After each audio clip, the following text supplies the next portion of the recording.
want to say sorry for my English. I thought this panel going to be in Arabic, so I had to translate in my mind Hebrew, Arabic, and English. So, Gaza Strip. We're talking about such an issue that give me opportunity to come to my studio and to talk about Gaza. But there is a lot of aspects to talk about Gaza Strip. Each one of us will pick the aspect, but afterwards we'll argue. Yeah, but I'm going to cover it. So, in my job as a journalist, I'm covering on a daily basis the Palestinians. I joined, like you said, the Israeli media in 1998 when the Palestinian Authority was so strong and with the legitimacy from Israel. I remember myself interviewing Arafat 8 times when he was jailed in the Muqata. I was with him. Not such a good food, and you see the results. And then during the news activity and the news covering on the daily basis, I did 2 documentaries that will connect to our issue about Gaza. It's called one of them called Al-Islam in 2012, and the other one last year, False Identity. Those 2 series just discovered and revealed the international connection for Gaza Strip. I'm talking about Hamas organization and support Hamas organization all over the world.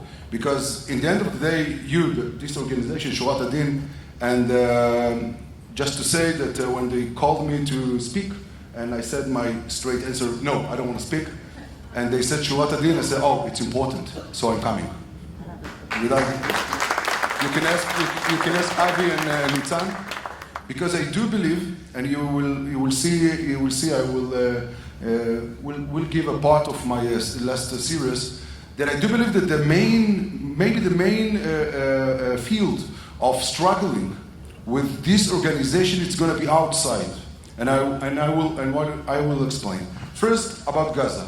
There is the daily aspects of Gaza Strip.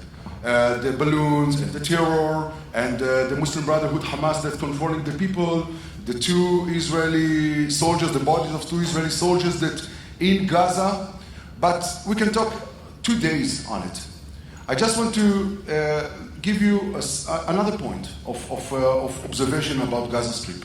Ask yourself, and we have to ask ourselves, the Israelis, when in the 80s, in 1982, Ahmad Yassin, that he was on a wheelchair, entered the Israeli offices of the Minal Ezrachi. I don't know how you say it in civil administration. Thank you, doctor. Thank you, Uzi. He said, I have a solution. I can take the boys out of the street, and I can beat the national כותלה, איך אומרים כותלה בעברית? גוש. באנגלית? I hope. Whoop. I can beat PLO on the street. I can take the boys into the mosque and just to let them play sports and to have fun afternoon. And they won't throw stones. And the Israelis said, what a great idea.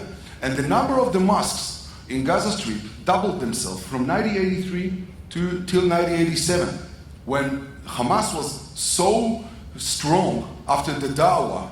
And this is something that you have to remember. Each Muslim Brotherhood branch, like Hamas and all the others, they have 2 stages. One, it's Dawah, spreading the Islam. And the other one is Jihad. And it will come.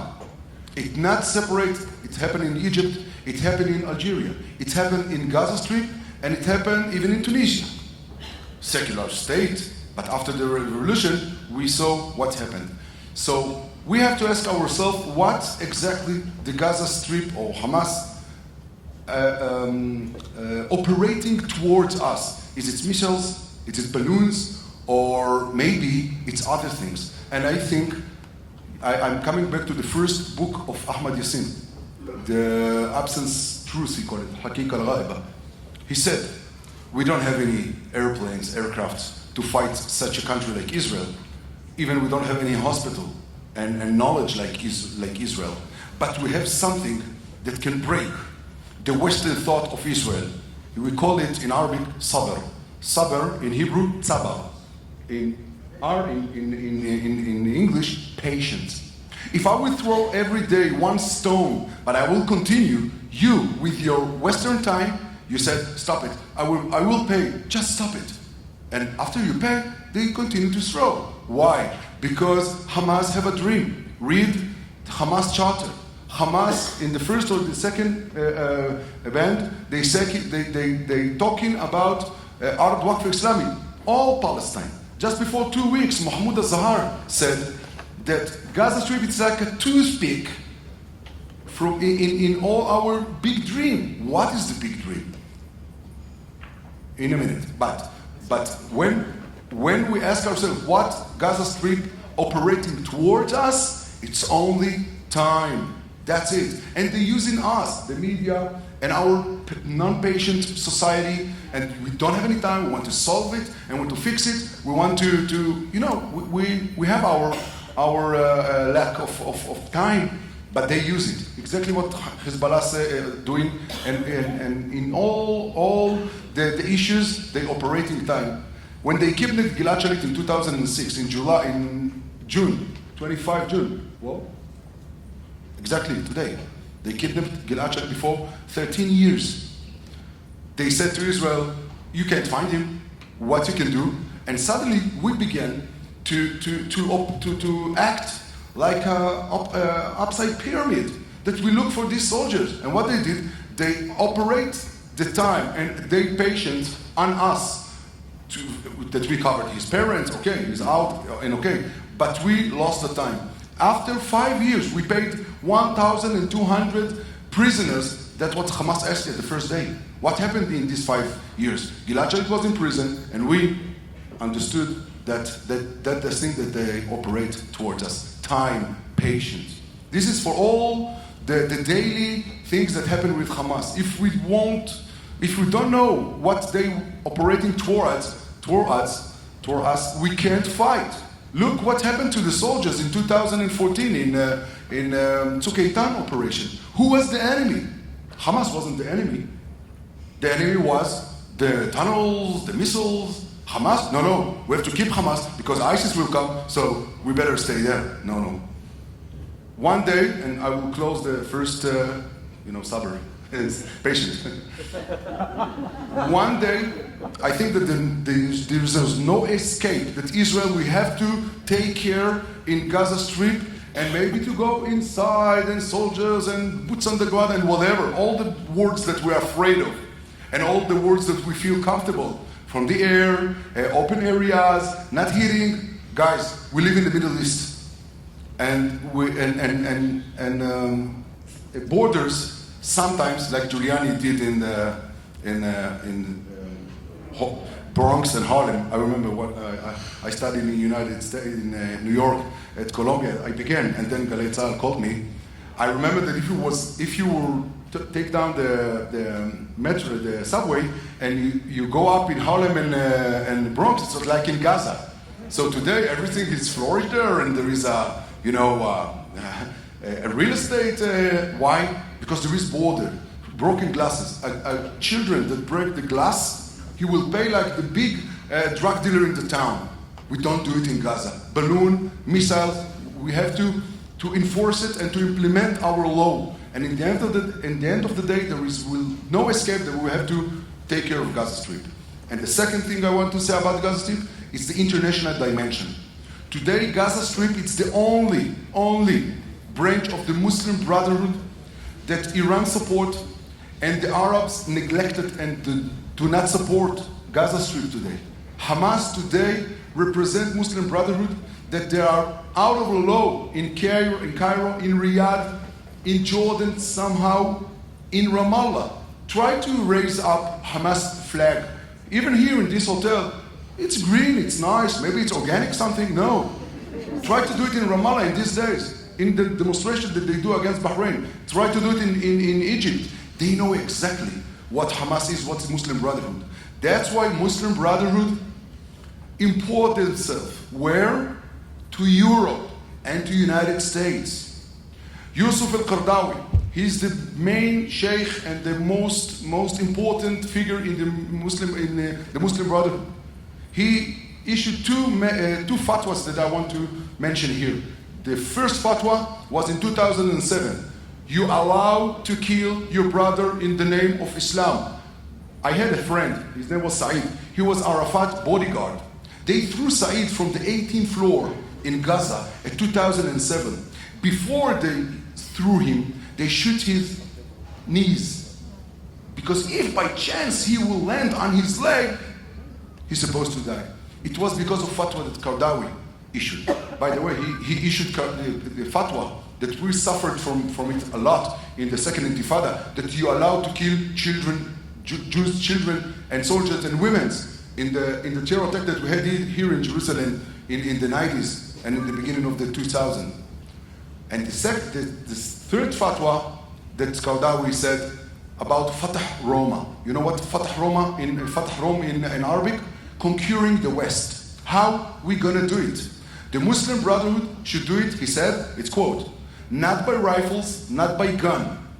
They have technologies, use it. They don't have any moral, amend it. Give them Islam, spread the Islam there, do da'wah. And it's amazing to see today, and I'm finished.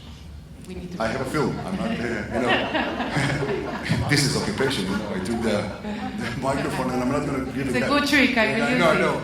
It's a good trick for journalists and a good thought that he will return it back. That's what he gave me first. But I have 3 minutes to show you what happened when I bought this passport. I bought a Syrian passport in Syria. By the way, I have it's not a fake, I have a Syrian identity. That's me. Identity of, it's my identity, my Syrian identity. I bought it so easily. It's cost me 1,000 euro in the border between Turkey and Syria. I asked Channel 10 then to give me another 1,000 euro to give Bibi Netanyahu passport.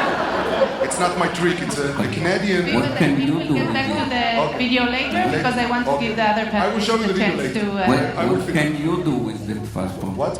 What can you do with it? Okay, I want to show you. What I did, I want to say, he said, okay, what I did with it, I traveled to Europe. I came to Germany with this passport. I put it there. I joined a lot of Syrians that came from Syria, and the Muslim Brotherhood, by indoctrinize us all the way in Bosnia and Serbia, told us, you coming to Germany with a mission. The most amazing thing, when I came to the clerk, the Germany clerk, this is the 5 minutes I want to show you. Maybe we'll see. Let's see the short Let's see version, what and happened. then we'll this is part of my series. Let's see in the end of it, when he accepted me to Germany, and then he said, brothers, look. Let's see. גרמניה היא המדינה שקלטה את מספר הפליטים הרב ביותר, 1.5 מיליון. כל פליט שמגיע לכאן זכאי לתמיכה כלכלית וסיוע בקליטה ואפילו לאזרחות ואיחוד משפחות. מחנה הפליטים הגדול בברלין נמצא בשדה התעופה טמפלהוף, ששימש אז את המשטר הנאצי במלחמת העולם השנייה. היום זה בעיקר מקום לאכלס את אלפי הפליטים בטרם יפוזרו בערי גרמניה. אני כבר כאן, ותכף יתברר אם הדרכון וסיפור הכיסוי שלי מספיקים כדי לקבל מקלט בגרמניה ולזכות לכל התנאים. But it didn't start with Hamas. I remember when I was the chief military prosecutor in Gaza more than 20 years ago, when it was the Palestinian Authority was ruling Gaza, when I would ask one of the lawyers how he's doing, he would usually answer in Arabic, Aishin min gillat al-maut. We live from the lack of death. Okay, so life is like a status. Okay, it's not really being alive. It's a status. I'm alive because I'm not dead. So it makes you a sense of realizing how miserable life of people has been in Gaza. But it didn't start with Hamas, but it's certainly gone from bad to worse during the Hamas rules. Ever since Hamas took the reins in Gaza. So if I try to connect with the title of this panel, Hamas has been using civilians systematically in so many ways ever since they took control of Gaza in 2007.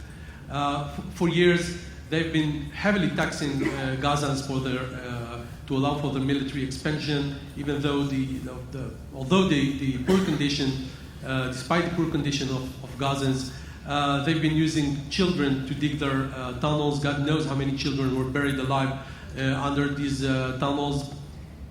They have been coercing civilians, patients who needed medical treatment in Israel to serve as Hamas agents. And throughout the military campaigns, we had 3 major military campaigns in Gaza and many smaller ones. We've seen systematic abuse of civilians during these campaigns. We've seen Hamas using UN schools, mosques, private residences, you name it, for embedding themselves, putting themselves within civilians. They never wear military garb during the operations. They will just wear civilian clothes, conceal their weapons, and hide themselves among the civilians to operate against the IDF.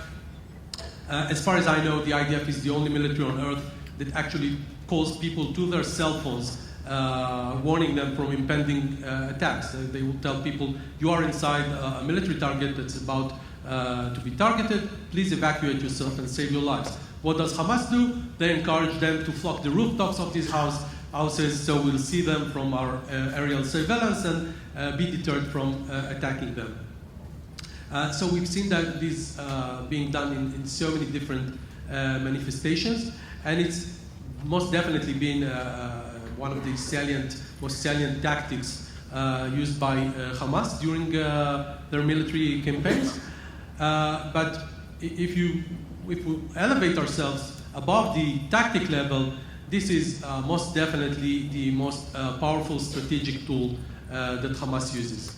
Because in the battlefield, Hamas know they have no chance against the IDF. Obviously, the most they can aspire to is withstanding the might of the IDF for as long as they can. But they can use the death of civilians in the strategic arena, in the international strategic arena. They do know how much we care for civilian life. They know it's our underbelly. They know how much images of dead civilians in the world irritate the international community. And they know how easy it is to get embedded within the civilians, obscure the identity of their combatants, and then portray them as civilians after they are being targeted according to accurate intelligence by the IDF. So and they become masters in concocting all these ingredients and using them in the court of public opinion in the world in order to portray Israel as an aggressor that intentionally targets civilians. You might think it's not effective, but it's been very effective. Just a short look, if we look at the Goldstone report and numerous other reports written by the Human Rights Council, many human rights groups, these reports are very effective. So they have been very effective in this effort. And just a last statement, I would say that I think that the sinister and cynical use they've been using the children, women, elderly people during the violent riots on the Gaza border ever since March 2018, March of Return. The March of Return, or the civilian protests in Gaza. I think this is most definitely merits more discussion later, because I think Hamas has reached new laws in using civilians in this scenario, and I think that the challenge the IDF had in these riots was exceptional, and it certainly merits further discussion. Thank you. Thank you so much. Now we're with Dr. Mordechai Kedar. Dr. Kedar served as a lieutenant colonel in the Israel's Defense Force military intelligence. Specializing in Islamic groups, Dr. Kedar is a director of the Center for the Study of the Middle East and Islam and a research associate in the Begin-Sadat Center for Strategic Studies at Bar-Ilan University, as well as a member of the Herzliya Interdisciplinary Center study team facing radical Islam, holds a PhD from Bar-Ilan University. Please, Dr. Kedar. If you can, 5 minutes. To begin with, I'll thank you deeply. professors, used to speak in segments of an hour and a half. I see you on TV. You can manage with 5 minutes. Thank you. First of all, let me thank Nitzana for this great organization and you, ladies and gentlemen. The border of Gaza. What to do with Gaza? I would like to take you 23 years back. November 1996. A group of like 40 peace activists go to Gaza, including myself. I was then an activist in an organization named Netivot Shalom before I woke up, in order to meet with Arafat in the Muqata'a of Gaza. And we actually met him. I sat near him. The other side was Nabila Bourdain. And I was the only one in the room who spoke Arabic. Well, not the only one, means from the Israelis. There was another one, a young journalist of Galei Tzahal, who was in charge of the Arab world. His name was Tzvi Yechezkeli.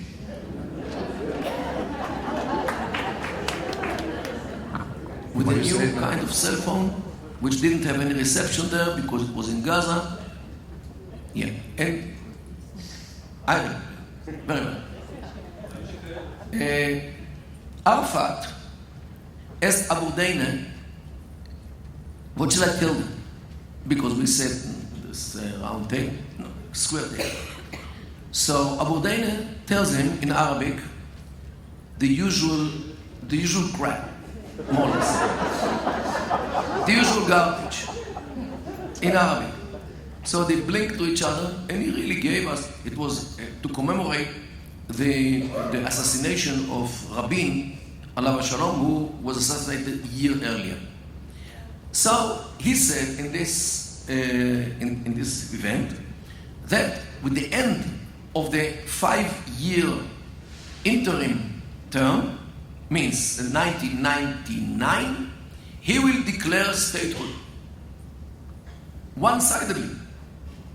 Although the Oslo agreements were not mentioning anything about what should be done if there is no agreement in the end of the interim period. He said, he declared to us all, and this was a new thing. Tzvi recorded it with his tape recorder, and on the bus back to where we came from, Ashkelon I think, we heard it again in the bus in order to make sure that what Arafat says is what we really thought.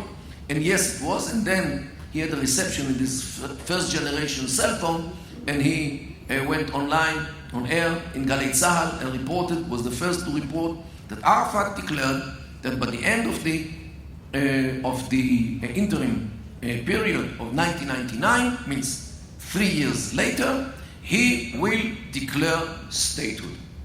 Ladies and gentlemen, until this very day, they did not declare statehood. Although, according to their interpretation of the Oslo agreements, they have the full authority and the full permission to do whatever they like, because there is no end game. There is no exit to these agreements, and this is a big mistake, which was made by the Israeli negotiators, Paris and Begin, and I think Liel, who was then in the Ministry of Foreign Affairs. My father, by the way. Oh, okay. And they... Just so we won't have a diplomatic crisis here. That's what you call full disclosure. And they signed an agreement without an exit. I mean, what if something happens? What if what you predict will not happen? Doesn't mention. And I'm asking, where is their brain? Ask him when I come home. I'll let you know. Okay. Now, the question of statehood here, in my humble view, is actually the point which can be a game changer. So far, Israel doesn't recognize Gaza as a state. First of all, because the Palestinian Authority which includes Gaza and the West Bank, Judea and Samaria, officially have not yet declared statehood.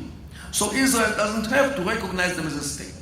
This is part of the problem, because Israel officially is still in charge of public health, in charge of food, water, electricity, and good life in these areas, because Israel so far is considered an occupier, and according to the Fourth Geneva Convention, Israel is in charge until Israel will be replaced by a state. And since there is no state, Israel is still obliged to take care of the needs of these people, both in Gaza and in Judea and Samaria. This is the official reason why we still give them food, why we still give them water, electricity, health, and everything else. Ladies and gentlemen, this situation should be altered, should be changed. Israel should say to the world, Gaza is a state. Why? Isn't it a price to terrorism? Wait a minute. Gaza is a state. First of all, what they want to achieve? Daphna, first of all,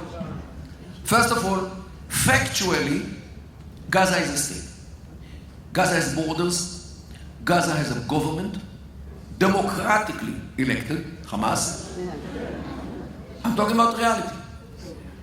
Gaza has judicial system functioning. Gaza has an army. Gaza has a police. They have military industry. They know how to produce even projectiles. They have Ministry of Health. They have Ministry of Education. They have every possible organ of a state which they need. Gaza is there. There is in Gaza. And not only this, Gaza functions from the domestic point of view, much better than Syria, Iraq, Yemen, Libya, Sudan combined. Okay? So something, and another point, very important point. But Gaza what will we gain? Gaza is not only a state. Gaza is a super state. Why? Because Gaza succeeded to force its enemies to feed them, to give them water, to give them electricity and access to the internet. And whenever a lady who is giving birth in Gaza has problems, she is being brought immediately to the border, and she's being taken either to Soroka Hospital in Beersheba or to Bar-Ilan in Ashkelon in order to give safely birth to the next jihadist. And this is why Gaza, whether we like it or not, whether we admit it or not, is a state. And by recognizing Gaza as a state, we actually fragment the illegal, the immoral Palestinian Authority, and now we can continue to fragment it in Judea and Samaria as well by establishing emirates in the cities of Judea and Samaria. We'll And this get is, back to it later. This is why solving or changing the status of Gaza from an occupied territory to a state changes the whole game. So you're Here saying it's between our us and interest. the Palestinians. Thank you so much. I saw that our next panelist has a lot to say about this. So I'm very happy to introduce Major General and member of the Knesset Uzi Dayan from the Likud. Major General Dayan is a member of the Foreign Affairs and Defense Committee in the Knesset. He has a broad experience in the military and commanded the legendary Sayeret Matkal before heading the IDF Central Command and serving as a Deputy Chief of General Staff. And he headed the National Security Council. Please, with no further ado, Mr. Dayan, I saw you have a lot to say. Okay. Wait until the end of the... You cheer too early before, you know. I will certainly... It's nice to be here, first of all, but it's going to be interesting because after so many years, that the peace process become by the Palestinians the rest in peace process. And we understand that we don't want 2 states for 2 people. Now we got 3 states for 2 people. Oh, it's 10 states. 10 states. Yeah. 7 cities in the West. So let's go for some minutes to the basic. National security of Israel. We have 2 main challenges, or if you want threats. One is sort of or potential existential threat posed by Iran, and the other one is not existential threat, and this is terrorism. People don't like when I say it, so let's continue a little bit and say it's not existential threat. I mean, terrorism is not threatening the existence of Israel, and then Baruch Hashem, and then, but it's a strategic threat. By saying strategic threat, I mean that if you don't fight terrorism effectively, you leave the key to any progress in the hands of some terrorism, and they will derail it once they want. So it's a strategic threat. The conclusion here, that whatever is your view, whatever is your belief, whatever is your policy, if you don't fight terrorism effectively, you leave the key to any progress in the hands of some terrorism. Can terrorism and terrorists can be fight? Can they be beaten? The answer is yes. The way, and if somebody don't believe that he can fight terrorism effectively, leave your key, give your key to other people who can do it. And I'm saying it here because you very nice people here, but you don't really represent the Israeli audience, nor the Israeli media, nor other places in Israel.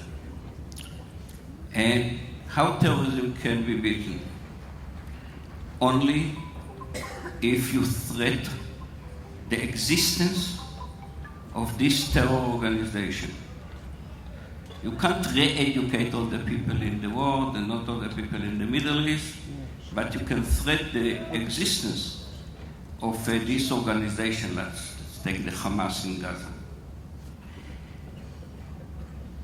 In order to do it, you need to use 5 different efforts.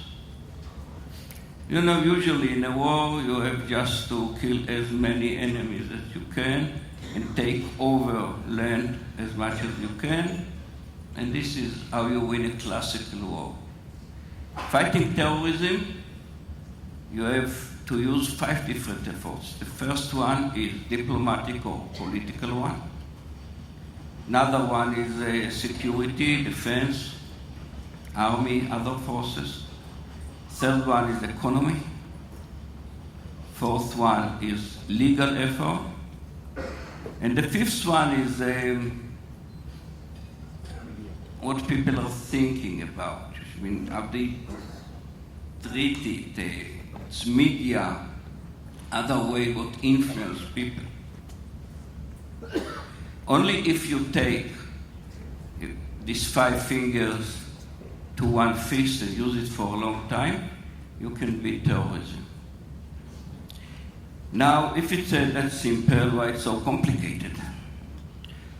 First of all, Israelis, if you want to know if somebody is Israeli, ask him a very simple question. If one of the 2 first sentences will be, it's very complicated, he's Israeli.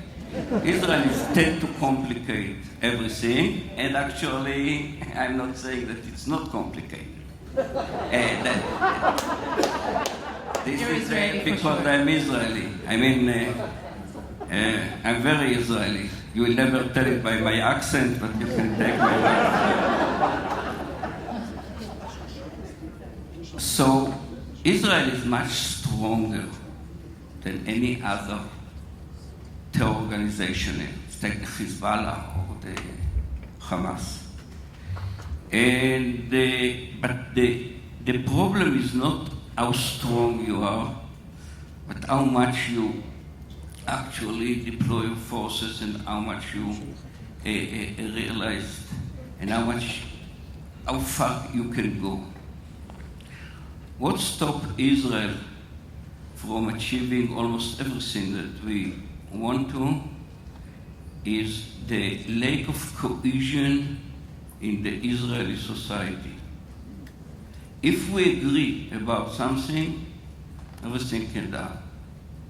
The same time, remember, I'll end by it, usually on such discussion, you are finally so pessimist and you are so sad, you say, okay, everything is complicated, then it's not way to continue, etc. So let me just tell you what our neighbors are thinking about us. I first of all learned that I was the head of the negotiating team, the security committee in all the negotiations of Israel, with the Jordanians, with the Syrians, with the Palestinians, etc. And at 4 o'clock in the morning in Amman, King Hussein took me aside and said, look, we have to finish this agreement, we want to sign.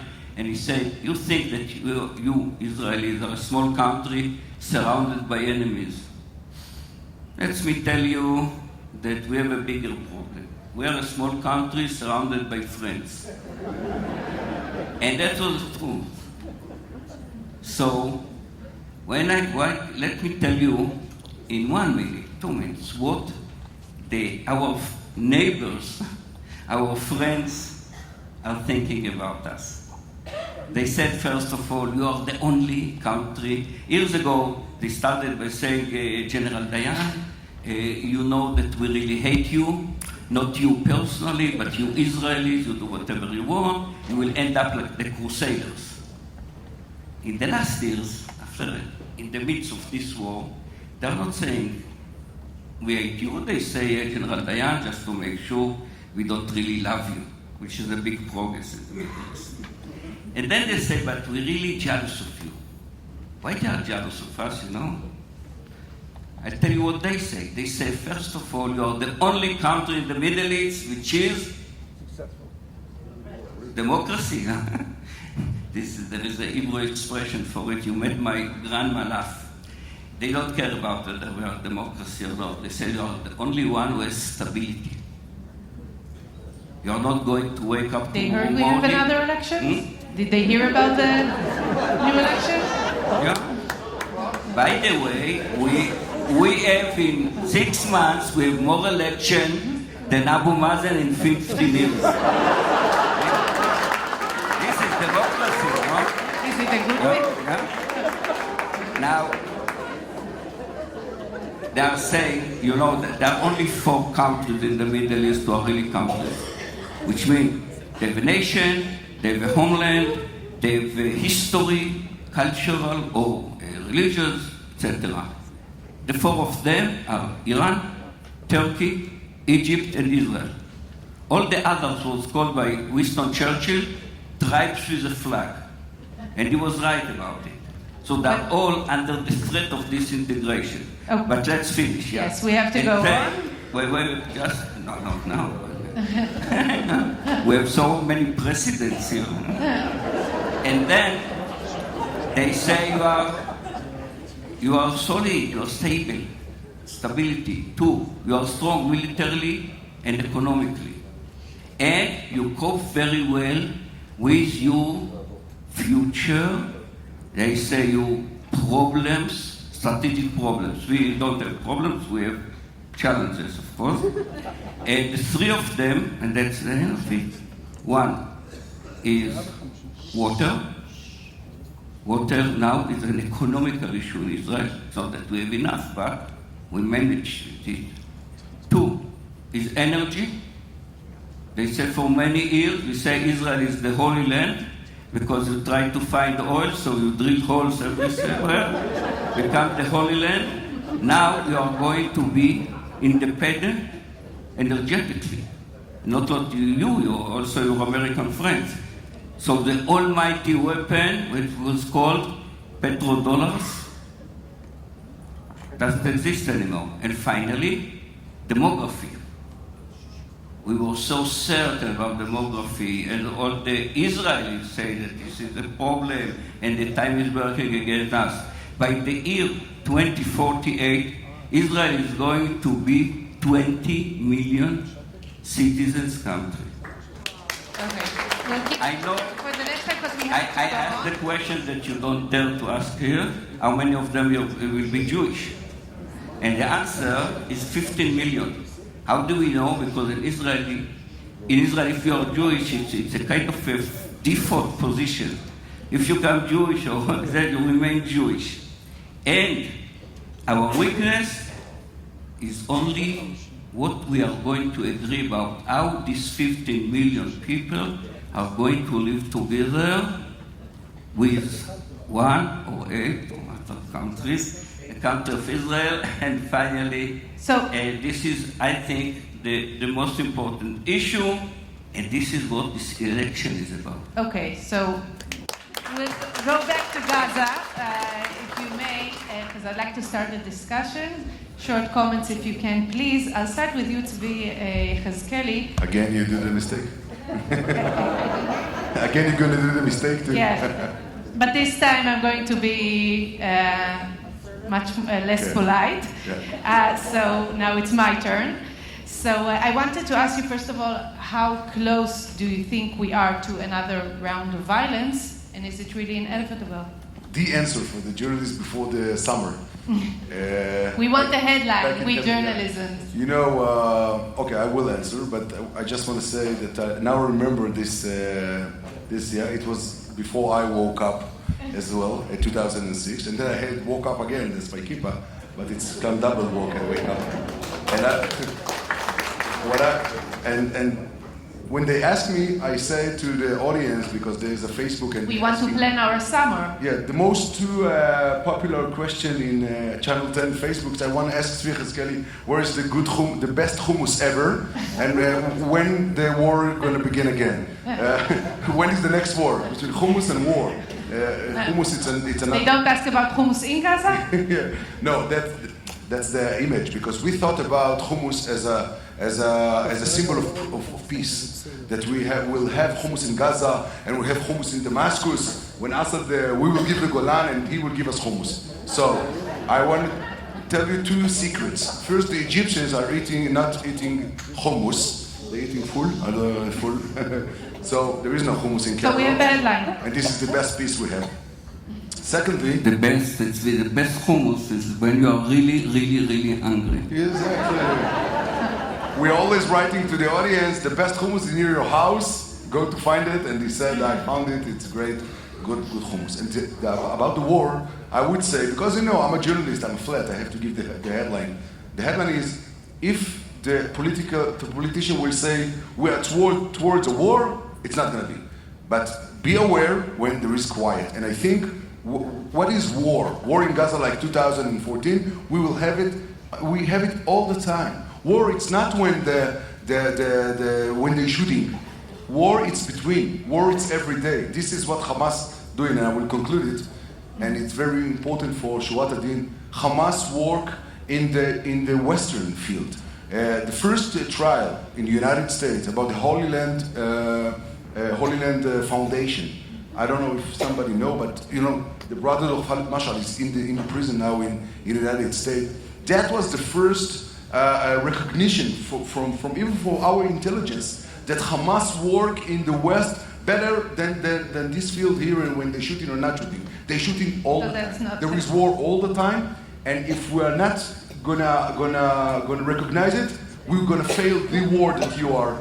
The big war. Yeah. So the war, it's close, and I said no escape. It's gonna be, but how we will go there, how we will be there, and we understand exactly what the tools in our hands. So I'd like to ask you, MK Dayan, just today Israel halted the fuel transfers to Gaza. You're talking about fighting.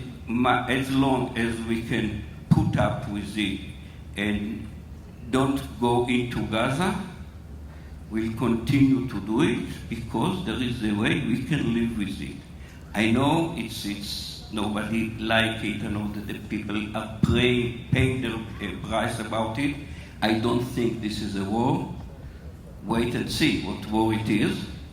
But the only way to do it is when enough will be enough. And the Israeli public opinion will say, go there and get them. And we don't care about the price. And actually, everybody in Israel is saying, I don't care about the price, is lying. Because after even 10, 20 funerals, the public opinion will flip over. And we say, well, let's to see what was the beginning. But we were sitting this here, is exactly the no point that the buses were leadership exploded, has to explain the importance if you think this is the right thing to do. I didn't hear you, Daphna, please. I said that if you're saying that this is the right thing to do, in your point of view, your role as a leadership is to tell the people and the public opinion that this is the right thing for Israel right now. It is Who is leading who? It is the right thing to do because finally the people who are paying the price. And as long as we can live with it, we think, what my opinion is that in 4 or 5 years we have to arrive to a solution in which the Hamas is not there.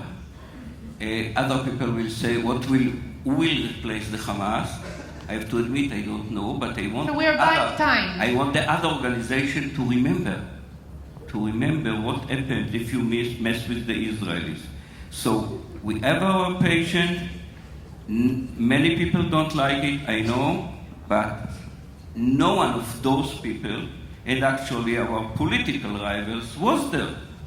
Did you do it? Did you do something different when you were there? You were fighting the Hamas using the different forces. Beating Hamas. Come on, Benny Gantz did it a different way, Gabi Ashkenazi did it in a different way, Yair Lapid certainly not. So you're all the same. And so, what I'm saying, that this is a war against terrorism. It's going to take time. We can eliminate the Hamas, but in order to do it, there is a price. And so Lieberman is right. Gantz and Netanyahu is the same. Lieberman is the last person to talk about because he was there. So if he didn't have enough power or charisma or I don't know leadership to tell the IDF and the Shin Bet, okay, and other organization what to do, so he was right to resign. Wait a minute. What he did is not only resigning. He left the government. He led it to another election that nobody wanted. In the last minute, he can take a step backward and save us another election. He didn't do it. So it's the last person to teach us about what can be done. Okay. Thank you so much. Mordechai, Kedar. First of all, what do you think about these comments? And I'd like, for example, to talk about the incendiary kites, how Israel is dealing with them. On one hand, they don't cause casualties, but it's still a huge damage economically and environmentally. This is an example for the big problem of Gaza. How do you think we should handle it? Well, first of all, we have to understand how people in Gaza think. And here I want to go to what Tzvi said about sabr. Sabr, yes, is translated to patience in English. Yet in Arabic, it means also something else. In my view, much more important. Sabr in Arabic is also readiness to suffer. Readiness to suffer. Not only patience in time-wise, it's also your feeling, your agony, and your readiness to suffer. This is sabr. This is different from our culture because we do not want to suffer. We want to avoid So suffering. the solution is not to do anything? Wait a minute. First of all, we have to understand how people in Gaza think before we deal with this. Because if we think from our point of view, we miss it. We have to understand how they think. So first of all, they are much more ready to suffer than our society. Because we, as Western societies, in Israel, in the States, in Europe, we try always to avoid suffering for us and for them as well. For them as well. They do not try. They do not even try to avoid suffering, neither to themselves, definitely not to us. So first of all, it's totally different game. Secondly, we are a secular society. Europe, definitely. In the States, many people think from secular point of view. This is our mindset. Religion is in one valley and state issues in another valley, means separation between state and church. In the Arab world in general, Islamic world as well, and definitely when it comes to Hamas, religion and state are two sides of the same coin, if not the same side. First of all, Allah is the most important element in the equation. When our Winter, General Winter, in 2014, he was a general, the commander of the Giv'ati battalion, brigade. He issued a Kudat Yom, day order, with some religious elements, Baruch Hashem above and some. He was assaulted. But he was attacked by the like media. To take you back to How come you turn our fight into a religious war? Well, wait a minute. Daphna, Liel. Daphna, you were one of those journalists who attacked Winter. No, I wasn't. No, I wasn't. I never did with this Okay, issue. I apologize.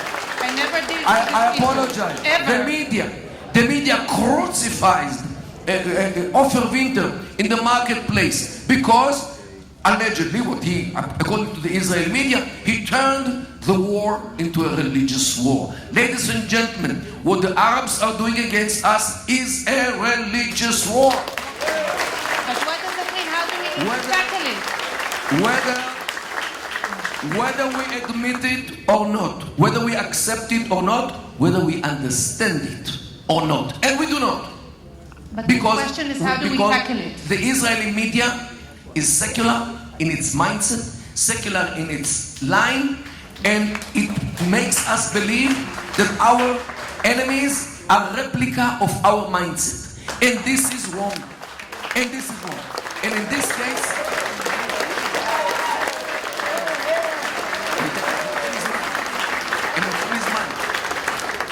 in this case, the Israeli media plays a destructive role. I'm part of the Israeli media, you know. I only deal with the politics. Maybe Zvi wants to respond. I'm part of the Israeli media, and I do believe that the media begin to wake up. You know, it's not going to happen quick like it happened to us, but they know, they see what's happening in the Arab world and the countries, and each one of them are waking up in his way. But I do believe. Sabr, you know, there is a big joke. There is a good joke. What's in common? You can say a lot of things on the Israeli media, and it's okay. But okay, I know. I'm not arguing on the basis of the thing you said. But still, to reflect the reality, it's waking up. What is in common for the Israeli media and the Egyptians? They all live on the Nile.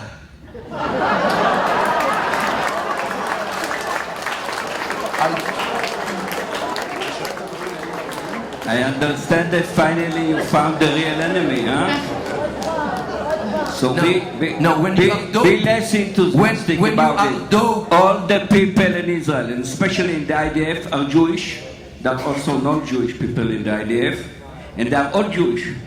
Don't start to classify them and to say who is right or who is wrong. We are all brothers here. If we won't be, we won't be here. I'd like to ask a question to Chico. The struggle is not between right and left. It's between right and wrong. Okay. During the Great March of Return, Israel was confronted with 40,000 rioters at its Gaza border. What body of law applies in this case? Is it the Israeli law, the international law? How is Israel handling this situation? Okay. So I'll just say that Winter is a very dear friend of mine. and I have a lot to say about what you said here, but... That's the place. That's usually a bad opening. Huh? A bad opening. One of my best friends is Ofer Winter. Go on. Yeah, he's a very dear friend of mine. Okay, so when we talk about the violent riots in the Gaza border, I hate to call it the March of Return, because these are violent riots. I think there's a lot of misconception and misunderstanding in the world as to what we're talking about. So you were talking about 40,000 demonstrators, and we've seen some Fridays in which we had more than that. So we have a terror organization, Hamas, ruling the Gaza Strip, and they organize these protests. So you might wonder when does a terror organization start dealing with protests, okay? And let's not be confused about that. If you try to protest inside Gaza, we all remember what happened just 3 months ago when they went out to the streets, okay?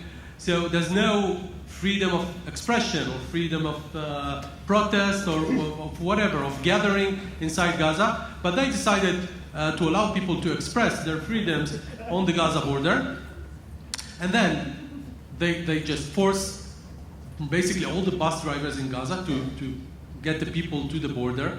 They built these camps over there. They even had free Wi-Fi for the people, okay? And then they just had thousands of Hamas militants just embedded within the civilians. And the aim was, people in the West maybe, sometimes they don't read between the lines, but here it was very clear, because the leader of Hamas, Yahya Sinwar, said, we're going to cross the border and tear out the hearts of the Israelis, okay, from their bodies. So what kind of explanation you need for that? So it's basically, you cannot, because there's been so much writing about the way Israel has dealt with these civil protests, and people just refuse sometimes to realize what they're looking at. So we had all these protesters, we had women, we had children, we had elderly people getting closer to the border. We had thousands, every Friday, thousands of tires being burned to create these huge smoke screens to obscure the people who are trying to get near the fence. We had all these Hamas militants, some of them carrying weapons, concealed weapons, hand grenades, IEDs, rifles, or whatever. And we had other people with tools to cut the fence, all different kinds of tools to cut the fence. And then you had the IDF soldiers on the other side of the border. They have very limited ways of dealing with the threat. They tried using every possible means of warning the people. There were loudspeakers over there. We used leaflets. The IDF called the owners of the bus companies, telling them not to bring the people to the border.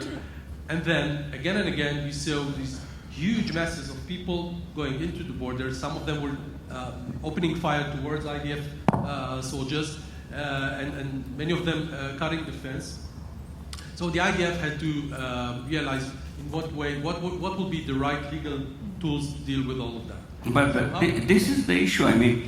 So far you just described everything. Everybody knows about it. The question here is whether the Israeli soldiers get enough tools to fight it, and not what is legal about it. So, when you look at that, some people will say, well, obviously there's an ongoing armed conflict between Israel and Hamas, so you should look at it in the framework of the laws of war, okay, of hostilities. And they obviously give you some tools to deal with this situation. And Israel could stop here and say, this is an ongoing armed conflict, we're dealing with everything here according to the laws of war. But Israel and the IDF did something else. I said, obviously we cannot ignore the fact that there are thousands of civilians there.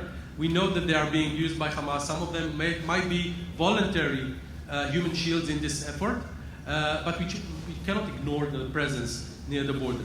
So the IDF... Why can't you draw a line along the border and say, if you cross this line, we open fire?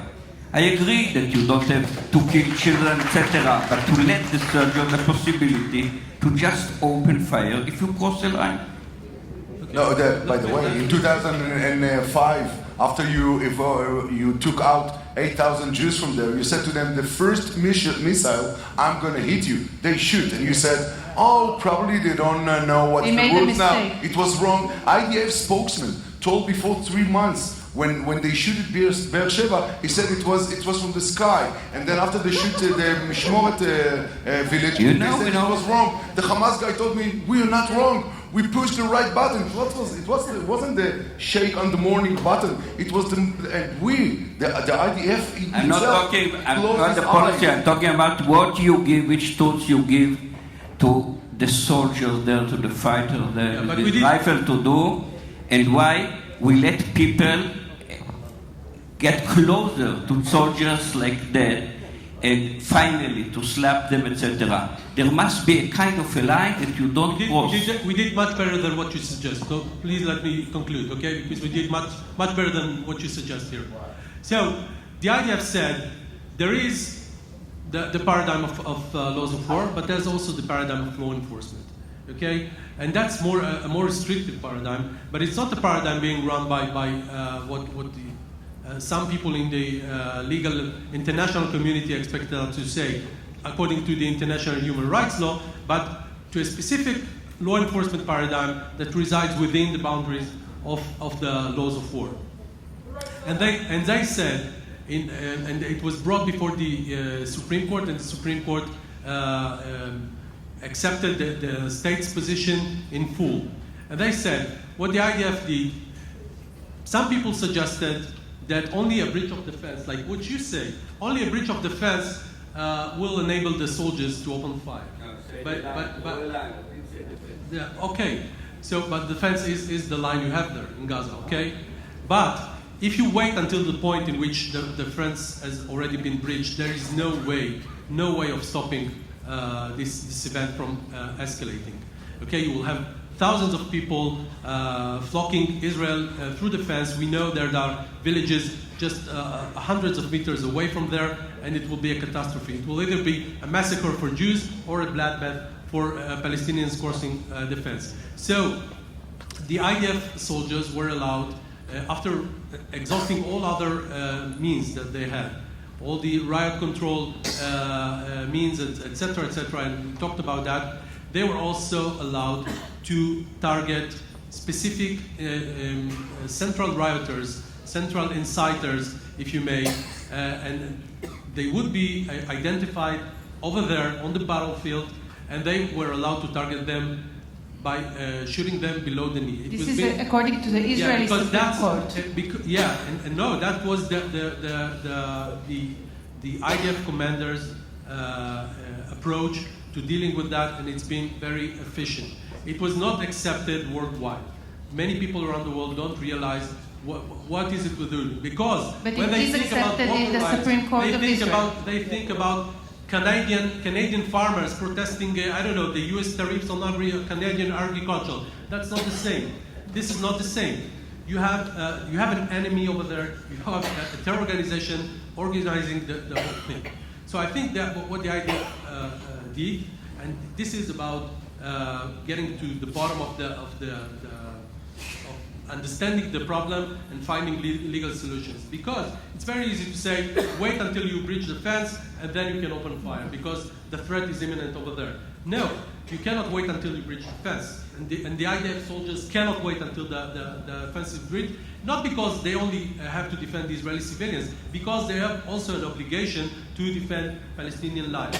Okay? Because if they wait until the fence is breached, the number of Palestinians who would have been dead would have been much higher.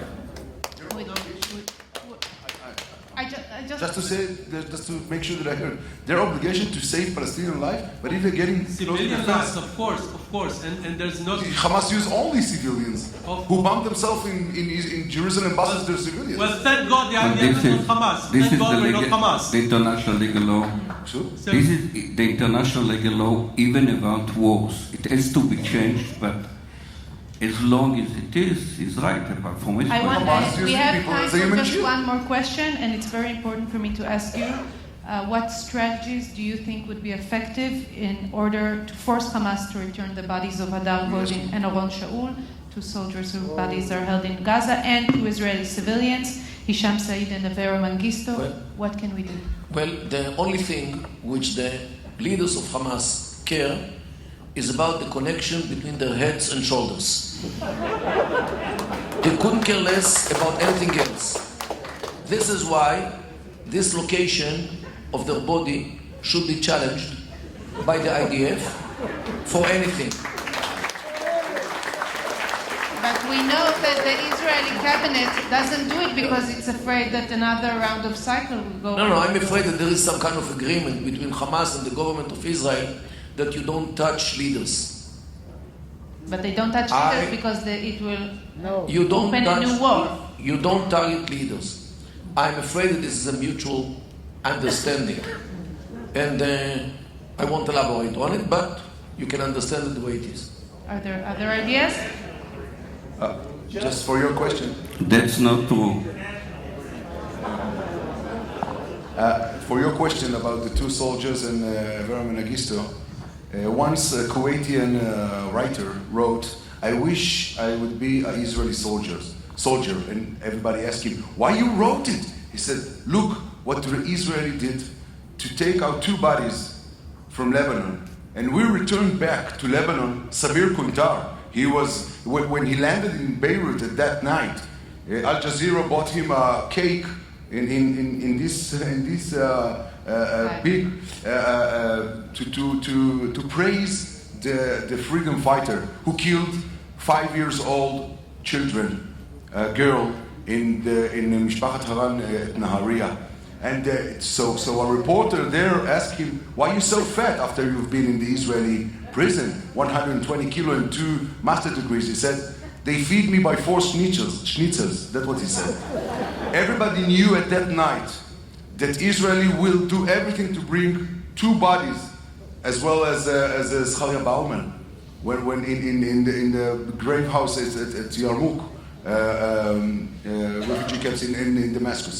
So we have to do the same in Gaza. We're not doing it because we're dealing in Hamas, and I agree everything you said.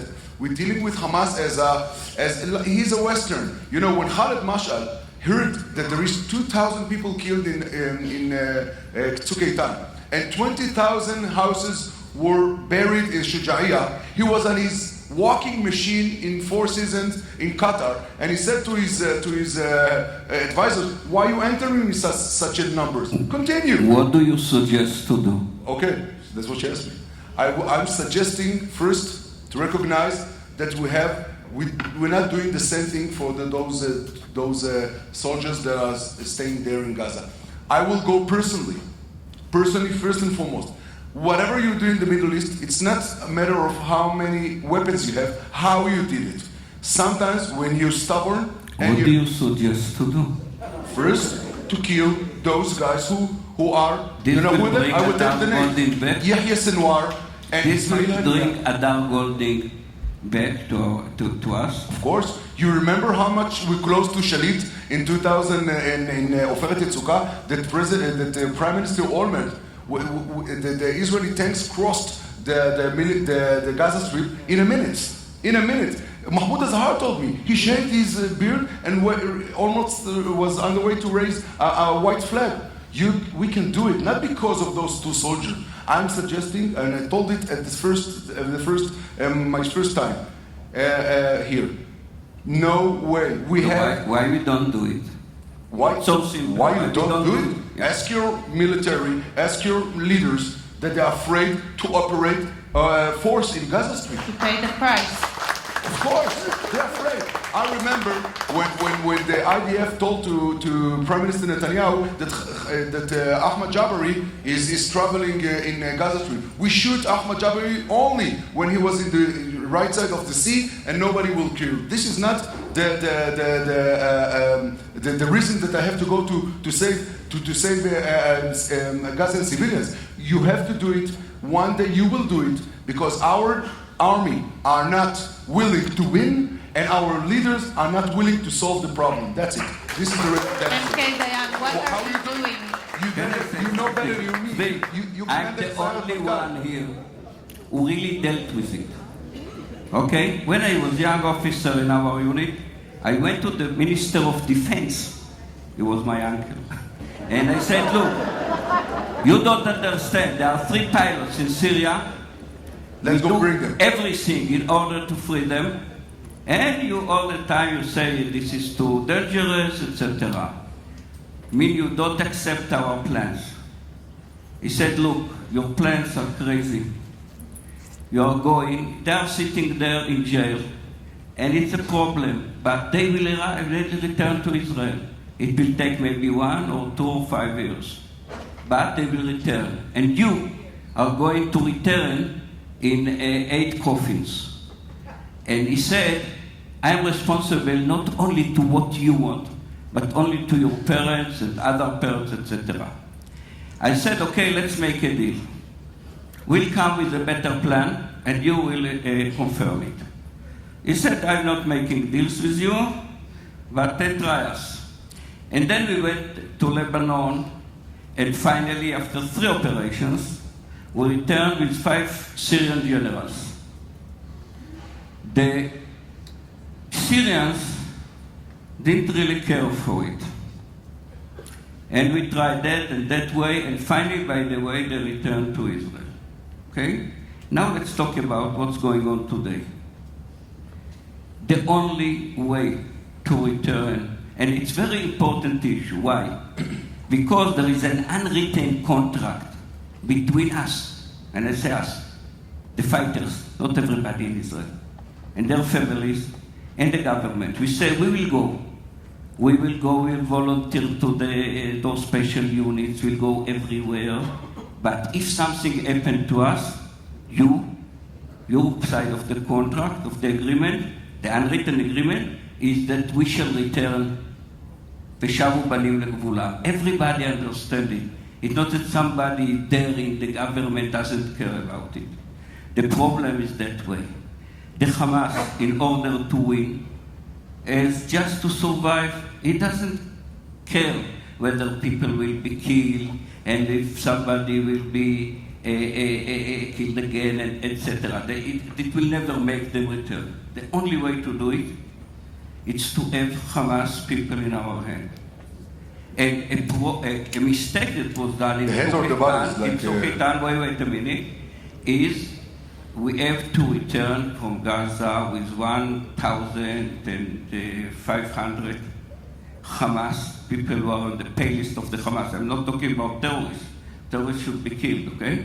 I'm talking about people who are on the pay list of the Hamas. And then there is a way to do it. To say humanity for humanitarian, it's so naive. They don't care about humanitarian.